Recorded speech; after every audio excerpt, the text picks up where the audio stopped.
Hai, Assalamualaikum. Bersua kembali kita di channel Cikgu Ida Rahim.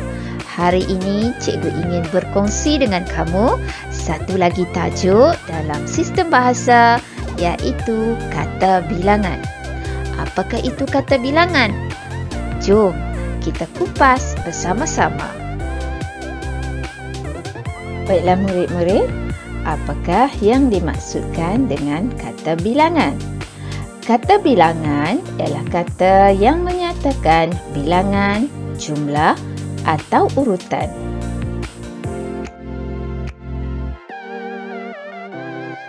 Contoh kata bilangan ialah 5, para, jutaan, beberapa, semua, 2/3, berbagai-bagai, setengah, 5%. Kata bilangan terbahagi kepada 7 jenis. Yang pertama, kata bilangan tentu. Yang kedua, kata bilangan tak tentu. Ketiga, kata bilangan himpunan. Keempat, kata bilangan pisahan. Kelima, kata bilangan pecahan. Keenam, kata bilangan tingkat. Dan yang terakhir, kata bilangan tanya. Apakah yang dimaksudkan dengan kata bilangan tentu? Kata bilangan tentu ialah bilangan yang pasti jumlahnya. Bermaksud, kita sudah tahu jumlah sesuatu benda ataupun jumlah orang yang terlibat. Contohnya, 5 biji bola, 20 orang murid, 100 orang pengunjung, 1,000,000 penyertaan.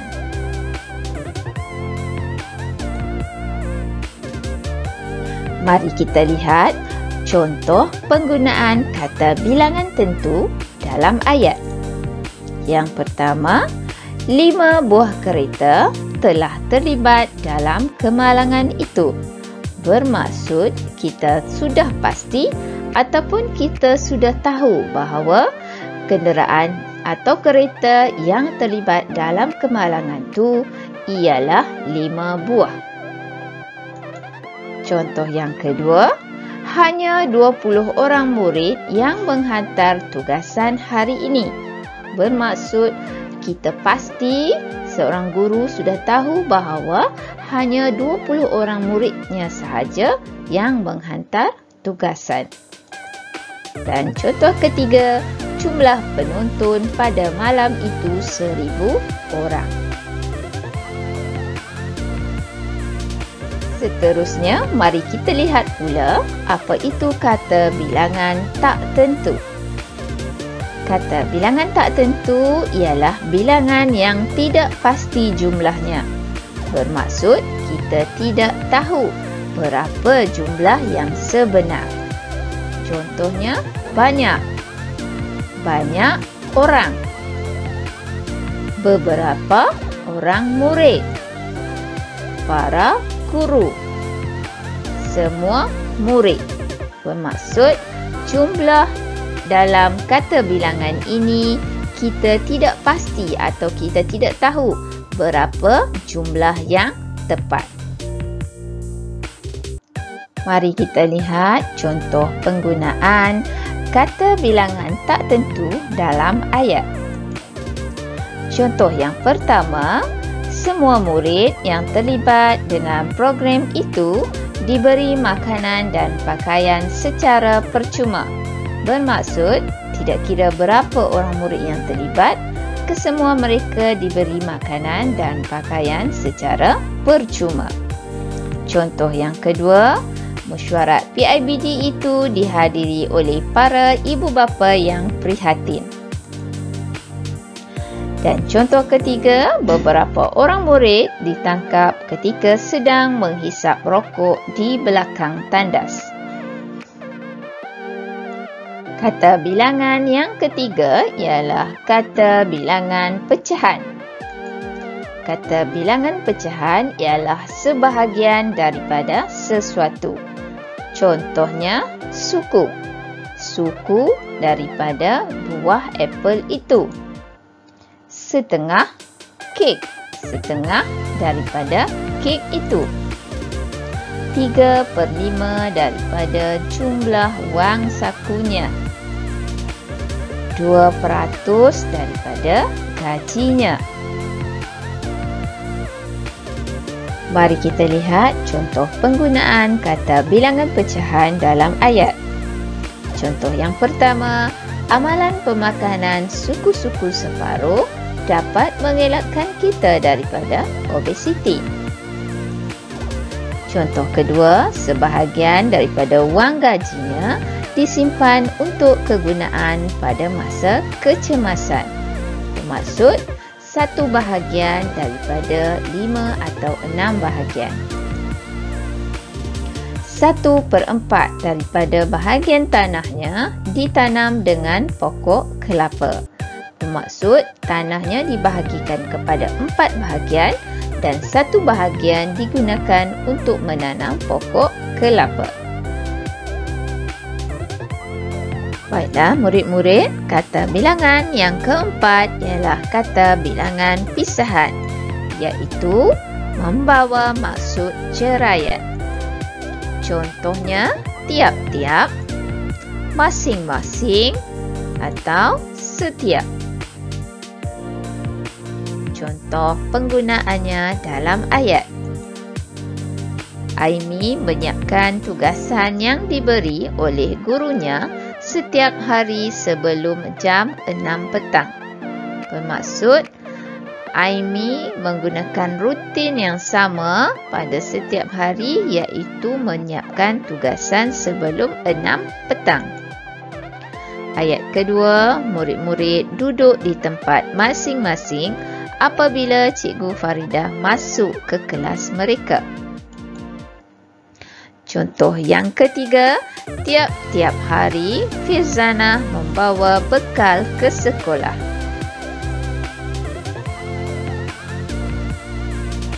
Kata bilangan seterusnya ialah kata bilangan himpunan yang membawa maksud longgokan atau timbunan. Kedua-dua, beribu-ribu, puluhan dan berkurun-kurun. Mari kita lihat contoh penggunaannya dalam ayat. Kedua-dua ibu bapa saya bekerja sebagai guru.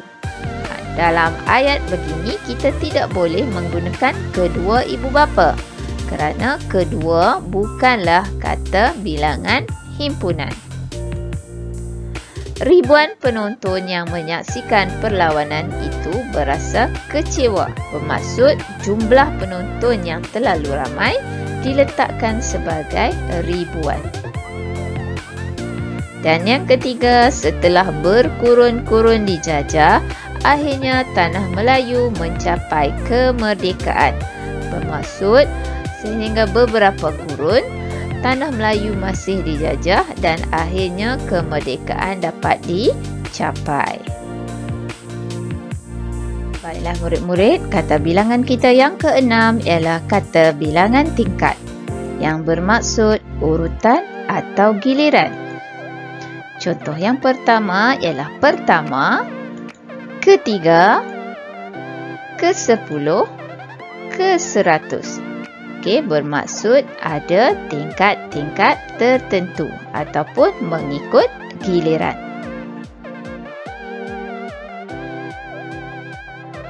Contoh penggunaannya dalam ayat ialah kita lihat contoh yang pertama, Fatihah mendapat tempat pertama dalam pertandingan itu.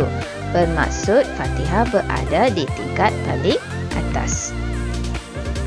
Seterusnya, percutian mereka kali ketiga ke Pulau Langkawi sangat bermakna. Bermaksud pada kali ketiga mereka bercuti di Pulau Langkawi, barulah mereka dapat merakamkan satu kenangan yang sangat bermakna. Okey, dan yang ketiga, pengunjung ke-100 yang mengunjungi pasaraya itu akan menerima hadiah misteri. Baiklah murid-murid, kata bilangan yang terakhir ialah kata bilangan tanya yang bermaksud untuk bertanya. Contoh, berapa? Hanya satu kata bilangan tanya, iaitu berapa. Contoh penggunaan kata bilangan tanya dalam ayat ialah jumlah kota itu berapa? Atau anaknya berapa orang? Baiklah murid-murid, mari kita ke segmen seterusnya. Jom kita cakna. Terdapat pelbagai kesalahan dalam ayat yang mengandungi kata bilangan. Apakah kesalahan-kesalahan itu? Jom kita teroka bersama-sama. Kesalahan yang pertama ialah tidak meletakkan penjodoh bilangan selepas kata bilangan tentu. Contoh ayat yang salah ialah 5 murid dari sekolah itu berjaya ke peringkat akhir. Manakala ayat yang betul ialah 5 orang murid dari sekolah itu telah berjaya ke peringkat akhir. Bermakna, penjodoh bilangan perlu diletakkan selepas kata bilangan.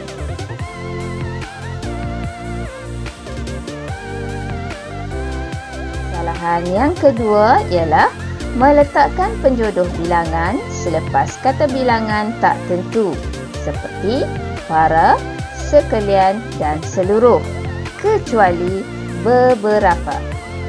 Contoh ayat yang salah, semua orang murid diminta berkumpul di dewan.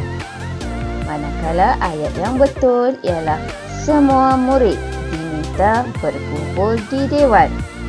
Bermakna, bagi kata bilangan tak tentu, penjodoh bilangan tidak perlu diletakkan selepas kata bilangan, kecuali kata bilangan beberapa.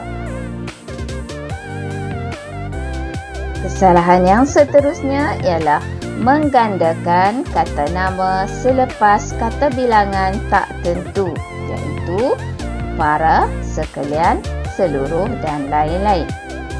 Contoh ayat yang salah ialah semua mangsa-mangsa banjir telah dipindahkan ke pusat penempatan banjir. Manakala ayat yang betul ialah semua mangsa banjir telah dipindahkan ke pusat penempatan banjir. Apakah kesalahan dalam ayat ini murid-murid? Kesalahannya ialah semua telah pun membawa maksud yang banyak, manakala mangsa-mangsa juga membawa maksud yang banyak. Jadi kita tidak boleh menggunakan semua mangsa-mangsa. Jadi ayat yang betul ialah semua mangsa sahaja. Kesalahan yang keempat ialah menggunakan kata bilangan tingkat dalam ayat kata bilangan himpunan. Contoh, ketiga orang anak Encik Amli berjaya melanjutkan pelajaran ke Menara Gading. Manakala ayat yang betul ialah ketiga-tiga orang anak Encik Amli berjaya melanjutkan pelajaran ke Menara Gading, yang menunjukkan 3 orang anak Encik Amli berjaya melanjutkan pelajaran ke universiti. Kesalahan yang terakhir yang kita bincangkan pada hari ini ialah tidak menggandakan kata bilangan himpunan yang berawalan ber. Contoh, beribu ekor ayam peliharaan Pak Samad mati akibat penyakit selesema burung. Manakala ayat yang sepatutnya ialah beribu-ribu ekor ayam peliharaan Pak Samad mati akibat penyakit selesema burung. Bermakna apabila menggunakan kata bilangan himpunan berawalan ber, kita perlulah menggandakannya. Contohnya berjuta-juta, berpuluh-puluh, beratus-ratus dan sebagainya. Baiklah murid-murid, itu saja perkongsian cikgu mengenai kata bilangan untuk kali ini. Semoga apa yang cikgu kongsikan dapat memberi manfaat dan dapat menambah pengetahuan kamu. Sehingga kita berjumpa lagi di lain video. Sekian, terima kasih. Assalamualaikum. Bye semua, jumpa lagi.